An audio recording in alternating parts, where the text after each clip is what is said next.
Hello, this is my submission for exit ticket number 2.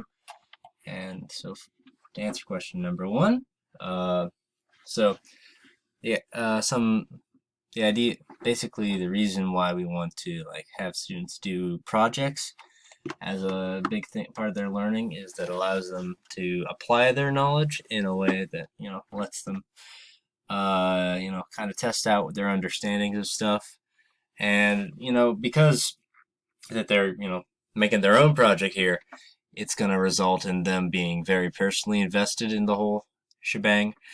And some examples are like how we saw in the warm up that week. You can do like green screen videos or like these trifold kind of science things. Those are 2 examples of projects that I've have some personal experience with, and they tend to be pretty fun. Next, question number 2. What are your ideas for implementing makerspaces in your future school, and particularly your future classroom? Basically, alright, so to start off, I like the setup that one of the teachers had where she would, in the videos we watched, that she would basically give the students challenges and then give them like time to explore how the different aspects of the makerspace worked, and I just found that very interesting, and I think that's a very good way to make it a compelling experience for the students.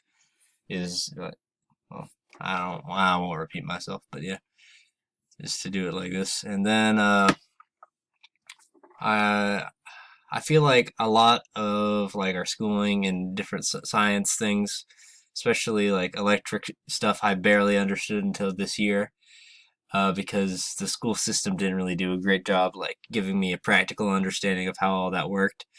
And same with coding, really. I have not in my public school experience, I haven't really had good experience learning those kinds of things.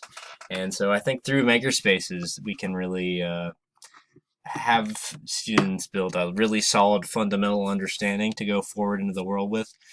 And same with like coding and engineering, and those things are very complicated and very interesting, and I think that students would like them.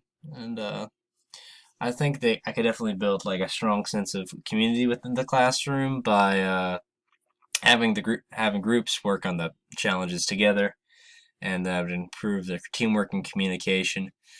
And I would also like allow it to be self-directed to a certain degree, like choose what station they want to be working on most of the time. So that's my idea with that. Then for 3, it's pretty simple. With the role of student assessment, they're either formative or summative. The formative is just like kind of testing the water, seeing what's up with the student's knowledge, and then then applying particular help to those who are struggling. Summative is more just like gaining an understanding of where everyone's gaining an understanding at the end of how everyone's knowledge is. Then number 4, so how would I work? How should teachers? What can teachers do to close the digital divide? Basically, since the digital divide is lack of devices and lack of internet access, I think the main thing we can do on the school level is like just make sure the administration's providing devices for all the students, which, as far as I've observed, is pretty standard.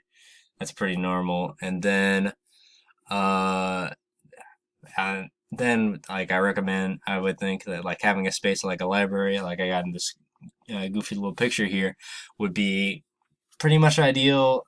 The best thing you can do on the school level to have a space where the students can come in and do their digital schoolwork there, and get that done, because if they can't do it at home. But in a broader sense, I would advocate for more school funding, and as I wrote here, advocating for internet infrastructure, which is probably the main thing keeping a lot of particularly like rural communities from having internet access, is just that the infrastructure isn't there, and if it is, the internet's not great. And so that's basically my dealio for exit ticket number 2. I can't count. But yeah, thank you.